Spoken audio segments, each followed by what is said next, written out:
Hello, I'm Mr. eTutor, your mystery tutor here at mysterytutor.com, and welcome to video module 13-5.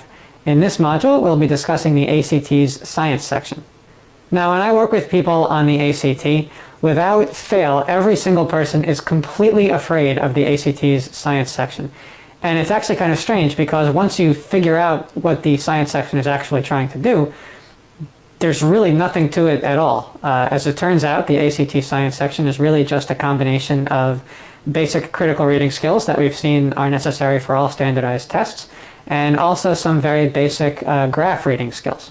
Now, what will be challenging is that you're going to be presented with some graphs and diagrams of a type that you have never ever seen before, and that can be very intimidating to a lot of people.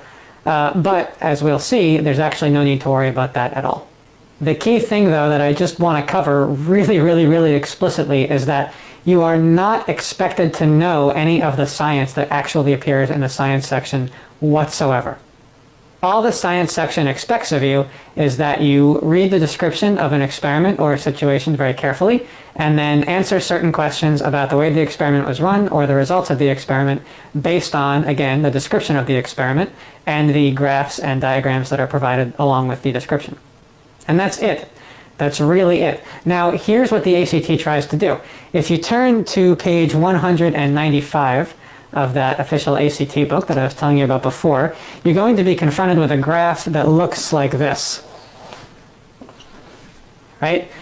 I can just about promise you right now, unless for some reason you have taken some sort of a climatology or meteorology class at some point in high school, and if you have, good for you.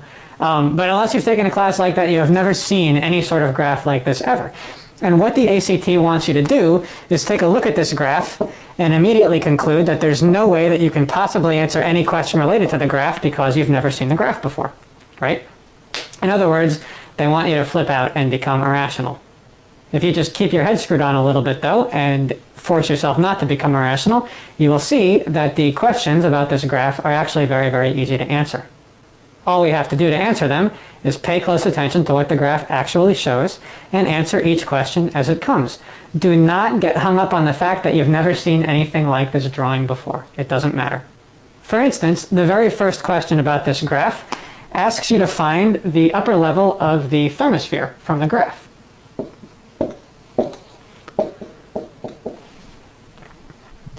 All you've got to do in order to accomplish that is take a look at the graph, note where the thermosphere is located. It's that very top layer there of the atmosphere. The question says, where is the upper boundary? And one of the answer choices says there is no upper boundary indicated. Well, if you take a look, all of the other layers have clear boundaries marked by these dashed lines, and there is no one for the thermosphere. So the correct answer to this question is the drawing doesn't show you where the upper level of the thermosphere ends. That's it.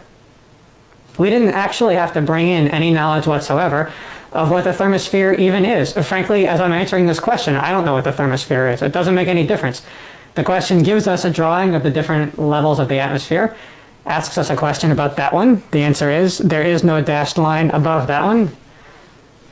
That's it. That's ACT science. Now, you are going to need to do a little bit of practice with some real ACT questions so you can start to sort of get in the rhythm of answering these types of things. But once you actually try some out, now that you know you're not actually supposed to know the science beforehand, I think you'll find they're not nearly as hard as most people make them out to be.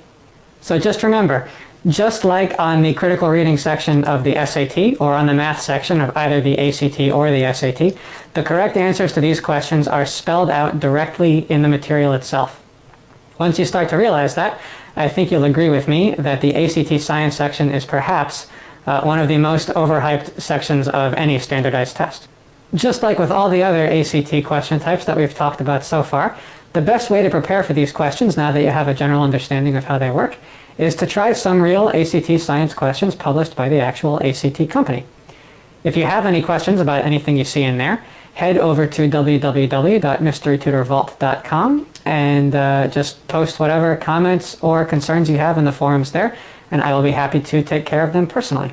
So, thanks very much, and remember, as long as you keep yourself from panicking when you see strange drawings like that, you'll find that the ACT science section, like everything else on the ACT, is much easier than you think.